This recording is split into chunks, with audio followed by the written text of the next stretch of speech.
When you have upper cross syndrome, what's going to happen is you have these tight muscles that are pulling the neck forward, right?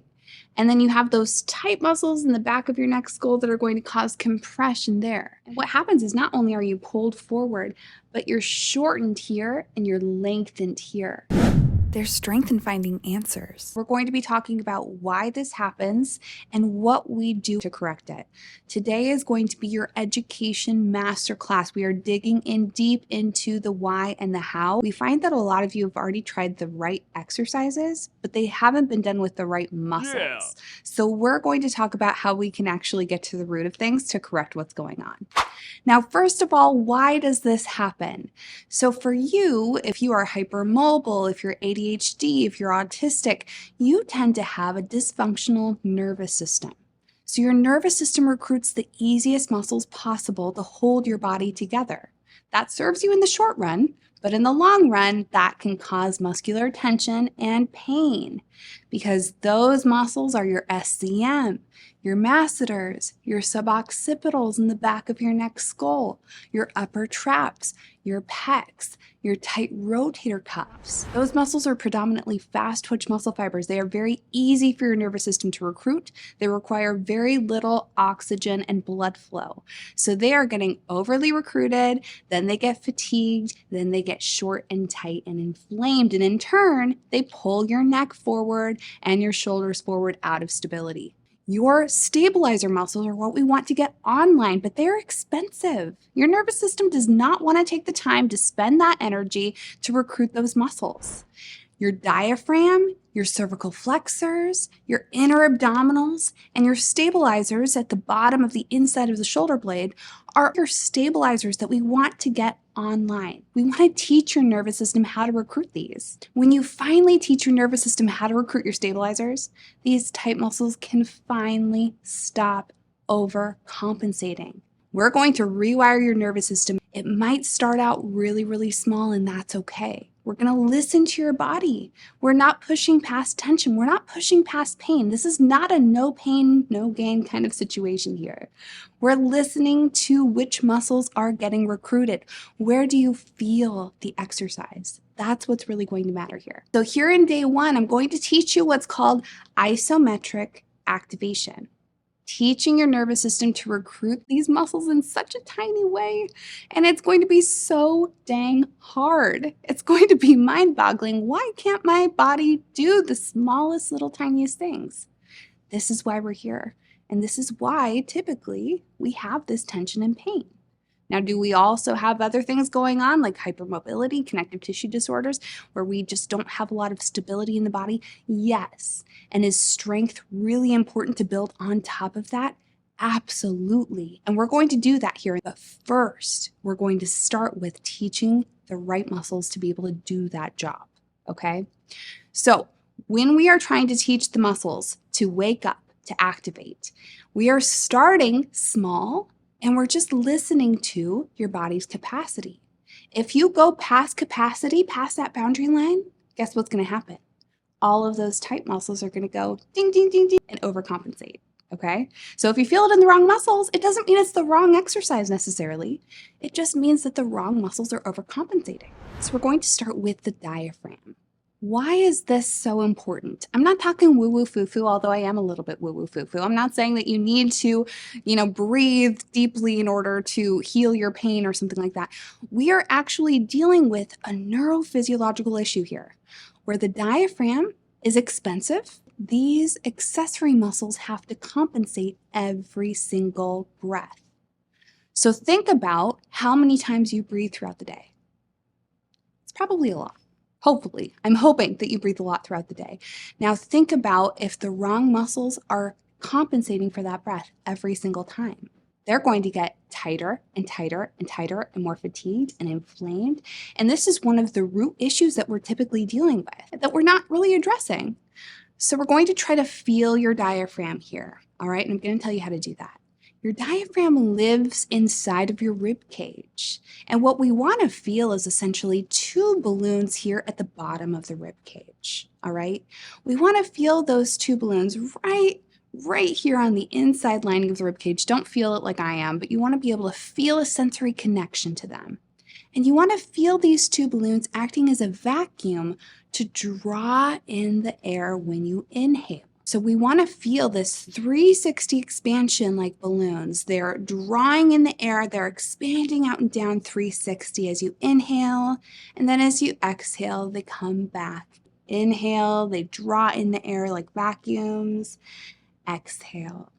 And when you do this, you want to feel these accessory muscles release, ungrip, stop compensating finally for probably the first time in a long time.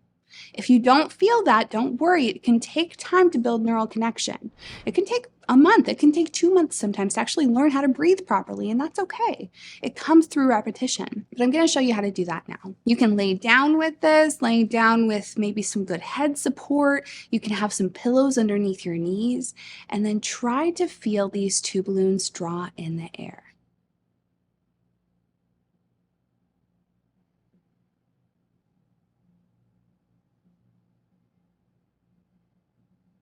And it's okay to allow your belly to rise with this.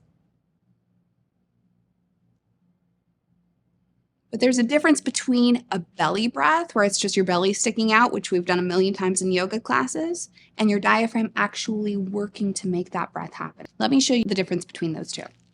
So here's what we would do, like if we're just told to breathe with our bellies. Right? My belly's just bolstering out. My diaphragm's not actually doing anything. Here's what it looks like if my diaphragm is working to draw in that air.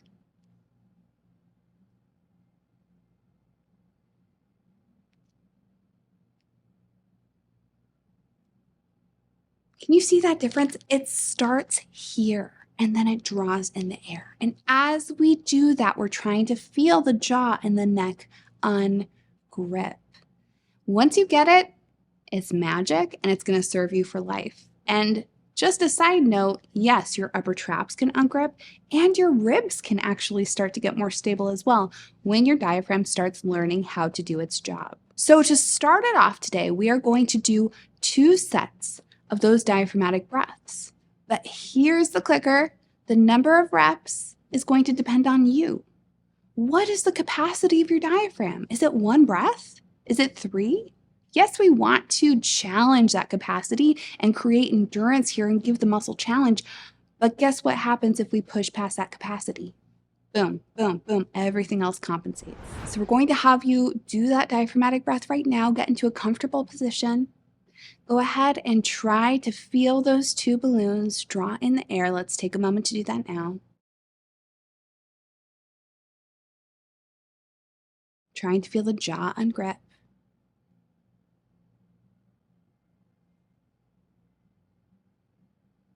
And then if you feel like, oh, jaw's turning back on, that's a good time to stop. All right, go ahead and take a break. And then we're going to come right back into it for a second set. You can do up to 10 reps of these, that's okay, but it's really dependent on your body and what your diaphragm can do without help. So let's go ahead and try that again.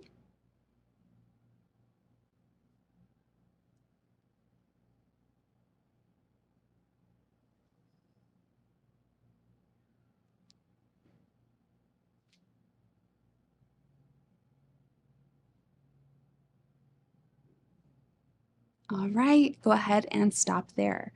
So that's going to be what we do for today. It's so small, it's so little. But if you don't get the diaphragm online to do its job, it's going to be very difficult for you to be able to heal this pain, this tension, and these postural issues. Because again, every time that you breathe, they come online. We're also going to do isometric activation for your cervical flexors. So when you have upper cross syndrome, what's going to happen is you have these tight muscles that are pulling the neck forward, right? And then you have those tight muscles in the back of your neck skull that are going to cause compression there. And what happens is not only are you pulled forward, but you're shortened here and you're lengthened here, okay? When you're lengthened here, these are your stabilizers right here. They're not doing their job. Anytime a muscle group is lengthened, it's going to have a hard time doing its job. So we want to teach it to do its job, to start shortening and to be able to bring your head back on top of your shoulders. So I'm going to show you how to activate these cervical flexors. It's going to be likely that you won't be able to do this very well until the diaphragm is able to do its job. And this can take some time. So feel free to come back to day one as many times as you need to until you feel like you've formed some connection. Once you've gained some connection, then we can level up into day two and keep going into building some strength, okay? So I'm going to act like I'm kind of drinking some water or swallowing some water. And I'm going to bring the very back of my tongue towards the roof of my mouth just ever so slightly, just so much that the jaw doesn't kick in. And when I do that, I'm going to act like I'm doing the back of a swallow and feel this center of my throat move in and up, okay? So I'll show you from the front and then I'll show you from the side.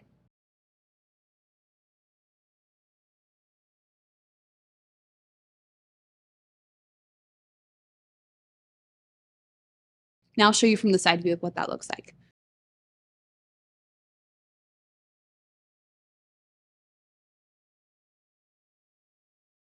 This one's really weird and it's really hard to get. And if you feel like your neck or your jaw are kicking in, you can either say it's a not yet, or you can do far less, doing far less with the back of your tongue and doing far less with trying to move this in and up, just trying to feel a sensory connection here without these helping. What we're really trying to feel is your cervical flexors moving in and up. It's like a neck brace built in. It's so lovely once it finally comes online. And this is the precursor to being able to do a chin tuck the right way with the right muscles. So if you've tried chin tucks before and they haven't quite felt like the right thing, this might be why. So go ahead and try to do that once or twice if it's feeling good for you and if it's feeling like it's the right time.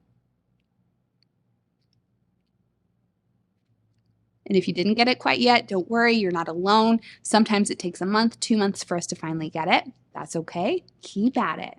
Remember, you do have access to a pain relief class every week with our PT Julie so that you can get help with gaining neural connection and get some additional coaching on this.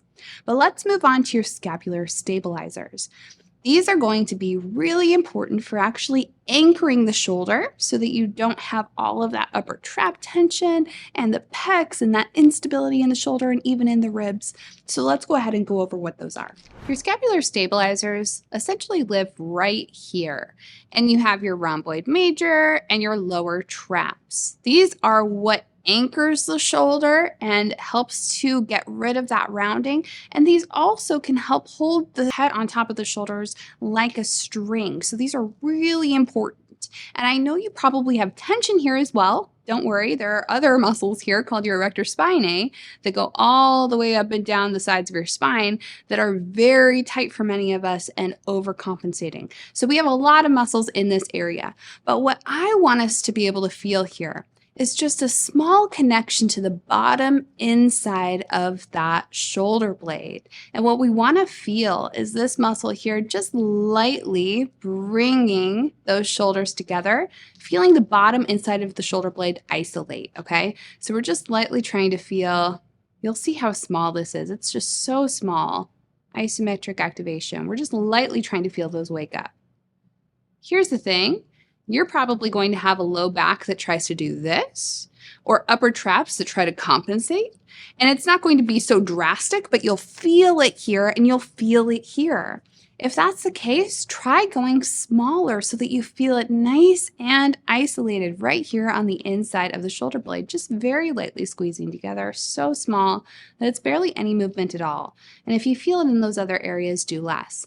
Some people need to start with no movement at all, so they just kind of try to feel a connection spark there without any movement, and that's okay too. Other people try to do this up against the bed, laying down, using that sensory input of a surface up against them so that they can try to feel it. Either way, that's okay. And remember, this will take time to gain that neural connection.